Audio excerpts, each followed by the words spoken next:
In this short video, I will show you how to determine the test strategy based on a list of product risks. When determining the test strategy, the stakeholders, and examples of stakeholders are business manager, operations manager, system manager, developer, designer, etc. Well, these stakeholders have to decide with which test intensity each combination of characteristic and test goal must be tested in which test level, and as said, based upon a list of product risks. The end result of a product risk analysis is a risk table. In this table, the goals are grouped per quality characteristic, and each combination of test goal and characteristic has a, by the stakeholder, determined risk class score. This table is a starting point for determining the test strategy.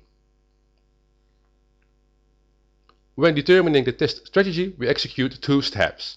First, the stakeholders have to determine the test levels in which the tests will take place. And examples of test levels are unit test, system test, and acceptance test. Sometimes an organization uses the same set of test levels for each and every project, and sometimes they can differ from department to department in the same organization, and even from project to project. Second, based on a risk class, the stakeholders have to determine with which test intensity each combination of characteristic and test goal must be tested in which test level. And as symbols for test intensity, we use 1 dot for light testing, 2 dots for medium, and 3 dots for thorough testing. In addition to these symbols, we use an R for implicit testing, which means the testers don't write test cases for testing the combination of characteristic and test goal, but during test execution of other tests, they will watch closely the system behavior for this combination. For instance, in a test strategy, it is decided that the combination of performance and specific test goal must be tested implicitly. So, no test cases are written for this combination, but during test execution, the testers think the system is slow. Although no test cases are written, the tester's advice could be, please pay attention to the performance of this test goal. And the last symbol is the S, which stands for static testing. So, instead of writing and executing test cases, checklists will be used during testing by the testers. How do we proceed? Now, we start with the risk table and then add the test level columns. In this example, the stakeholders have chosen the test levels evaluation, which could be review, walkthrough, inspection, etc., development test, often called unit test, system test, user acceptance test, and production acceptance test. Often it will be the case that one or more test levels will be executed by other parties than the demand organization itself. Therefore, in order to determine a useful, executable, and by all parties involved accepted test strategy, it is a good thing to have both the demand and supply organization determining the test strategy together.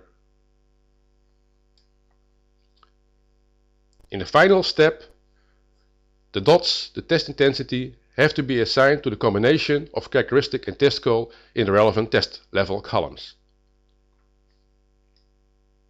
There is one rule when assigning the dots. A combination with risk class 9 must have 3 dots in at least one of the test level columns. A combination with risk class 4 or 6 must have 2 dots as a maximum in at least one of the test columns. And a combination with risk class 1, 2 or 3 must have 1 dot as a maximum also in at least one of the test level columns. In the example, you can see that the combination functionality, functions work correctly, has a 9 for risk class.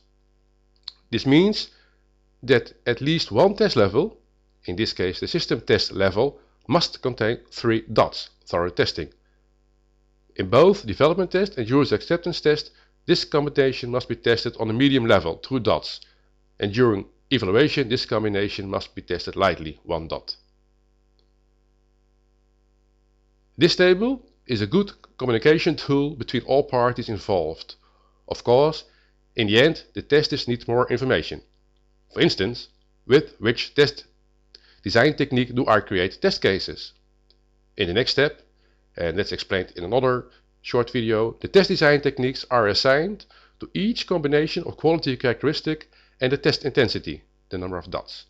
So, in the end, The tester should be able to create a test case with wanted and needed coverage of the specific risk in stake.